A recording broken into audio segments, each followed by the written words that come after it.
Thank you so much. And ఇప్పుడు మా sweetest Kona Venkat గారిని మాట్లాడవలసిందిగా రిక్వెస్ట్ చేస్తున్నాం.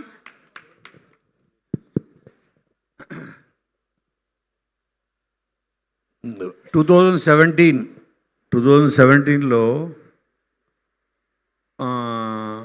శివ నిర్వాణ నా ఆఫీస్కి వచ్చాడు. వచ్చినప్పుడు ఇగో శివ తుర్లపాటే పరిచయం చేశాడు నాకు. మా గీతాంజలి మళ్ళీ వచ్చింది డైరెక్టర్. తను కథ చెప్పగానే నేను ఆ రోజు ఫిక్స్, ఈ సినిమా చాలామందిని చాలా హార్ట్స్ టచ్ చేస్తుంది, కొన్ని సంవత్సరాలు, కొన్ని ఇయర్స్, జనరేషన్స్ గుర్తుండిపోతుంది అని కథ విన్నప్పుడు నాకు అనిపించింది నా ఆఫీస్లోకి వచ్చి. అలాగా మళ్ళీ నాకు ఆ ఫీలింగు నాకు ఇచ్చింది సతీష్. అప్పుడు శివ తుర్లపాటి తెచ్చినట్టు ఇప్పుడు బెక్కం వేణుగోపాల్ నా దగ్గర తీసుకొచ్చి నాకు అన్నను ఒకసారి విను కథ అన్నాడు. అప్పుడు నేను ఆ కథ విన్నప్పుడు నాకు ఎగ్జాక్ట్ సేమ్ ఫీలింగ్ కలిగింది. అదే తన స్టోరీ ఫినిష్ అయ్యేటప్పటికి నాకు తెలుసు this is a block buster return. అందుకే మీ అందరికి గుర్తుండో లేదో, నిన్ను కోరికి మేము వదిలిన ఫస్ట్ గ్లిమ్స్, ఈ అమ్మాయిలందరూ ఇంతే బాస్, అన్ని అలవాట్లు ఉన్నవాడిని ప్రేమిస్తారు, ఏ అలవాట్లు లేదని పెళ్లి చేసుకుంటారు, ఇంతే. ఇదే కాన్సెప్ట్ ఆఫ్ నిన్ను కోరి. అలాగే అందుకే దాన్ని గుర్తు చేయాలనే ఇందులో ఇది చెప్పడం జరిగింది. తాళి కట్టడం అన్నది కలిసి ఉండడం కోసమే, అయితే మధ్యలో వదిలిపోయిన గర్ల్ ఫ్రెండ్ కాదు, ఎప్పుడు మనతో ఉండే ఫ్రెండ్ కట్టాలి అని దీన్ని చెప్పడం నన్ను అంత టచ్. అంటే ఈ రెండు నేను ఈ సినిమా చేయడానికి ఆ ఒక డైలాగు నాకు కారణమైంది. ఈరోజు ఈ బ్యాండ్ మేళం చేయడానికి మన సతీష్ రాసిన ఈ డైలాగ్ కారణమైంది. సో నేను ఐఎమ్ నాట్ రెగ్యులర్ ప్రొడ్యూసర్. నేను ఎప్పుడో నాకు మనసుకు నచ్చే ఒక కథ ఎవరన్నా నా దగ్గర తీసుకొస్తే వాళ్ళని ప్రపంచాన్ని పరిచయం చేయాలని ఎట్టి సినిమా తీస్తా.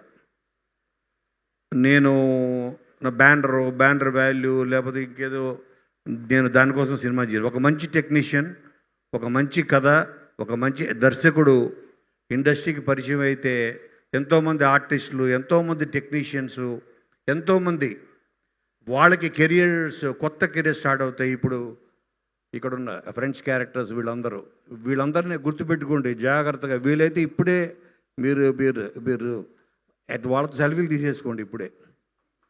వీళ్ళందరూ they going to be remembered for a long time. ఈ సినిమా ఈ బ్యాండ్ మేళం అన్నది నాకు ఈ కథ చెప్పగానే నేను ఫస్ట్ చెప్పిన మాట ఏంటంటే సతీష్కి, ఈ కథ టీనేజ్ లవ్ స్టోరీ. 10th క్లాస్లో స్టార్ట్ అయ్యి డిగ్రీ ఫైనల్ ఇయర్ అయిపోతుంది. ఇది కనుక రోషన్, శ్రీదేవి వీళ్ళిద్దరు చేస్తే నేను సినిమా చేస్తా, ఎట్లా చేయని చెప్పా. సరే సార్ అన్నాడు. అప్పుడు నేను ఫస్ట్ వాళ్ళిద్దరికి వినిపించా, ఎందుకంటే నాకు వాళ్ళే కనిపించారు.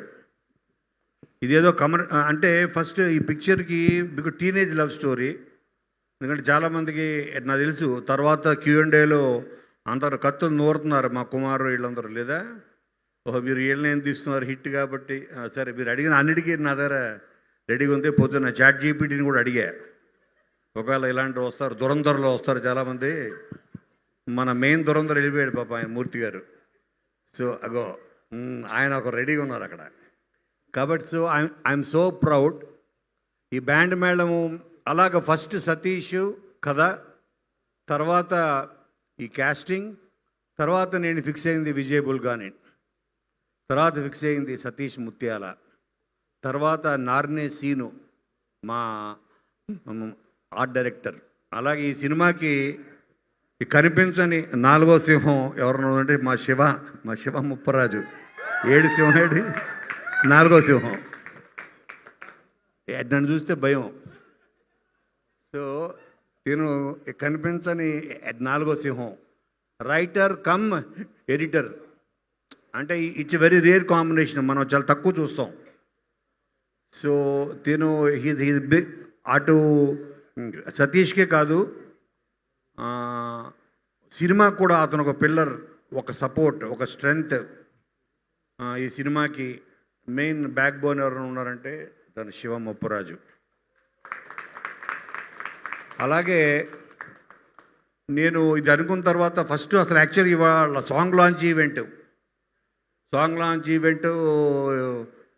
మా సునీల్ కొరియోగ్రాఫర్ సునీల్ పాల్గొని వీళ్ళందరూ కూడా చెప్పేసి అంతా ప్లాన్ చేసిన తర్వాత first look of the film బయటికి వెళ్ళాల్సింది ఫస్ట్ సాంగ్ అన్నది ప్రతి సినిమాలో ఉంటుంది, మంచి ఫీల్ గుడ్ సాంగ్స్ ఉంటాయి, అన్నీ ఉంటాయి. కానీ సినిమా ఏంటో తెలియాలి, సినిమాలో ఉన్న సోల్ ఏంటో తెలియాలంటే ఫస్ట్ ఈ టీజర్ లాంచ్ చేయాలనిపించింది.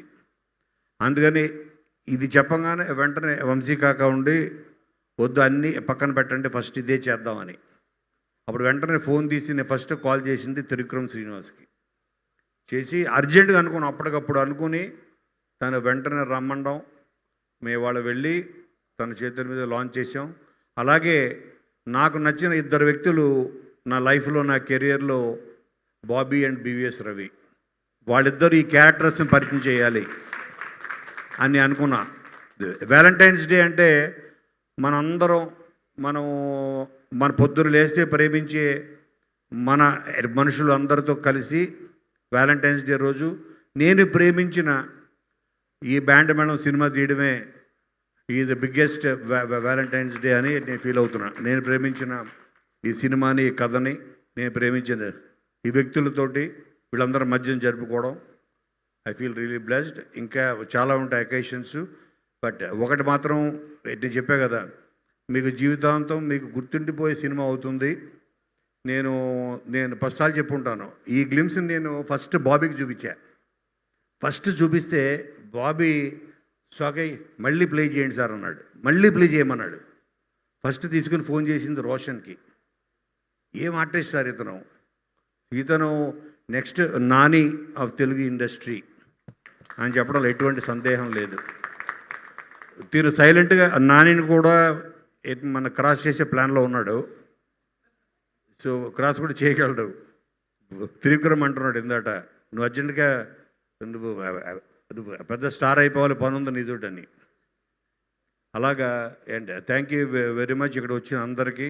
అలాగే ఎస్పెషల్లీ నేను సినిమా టేక్ ఆఫ్ చేయడానికి నాకు మెయిన్ సపోర్ట్ ఇచ్చింది మా కజిను శివరాజు రాజశేఖర్. సో వాడికి ఫస్ట్ కథ చెప్పించా, వాడి కొడుకులు ఇద్దరికి వాళ్ళకి చాలా టేస్ట్ ఉంది. వాళ్ళు అన్నారు, వాళ్ళు ఆ స్టోరీ వినగానే మావయ్య గో హెడ్ అన్నారు, అంతే.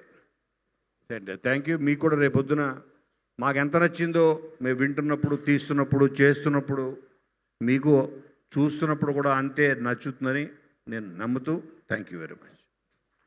థ్యాంక్ యూ కోన గారు, థ్యాంక్ యూ సో మచ్.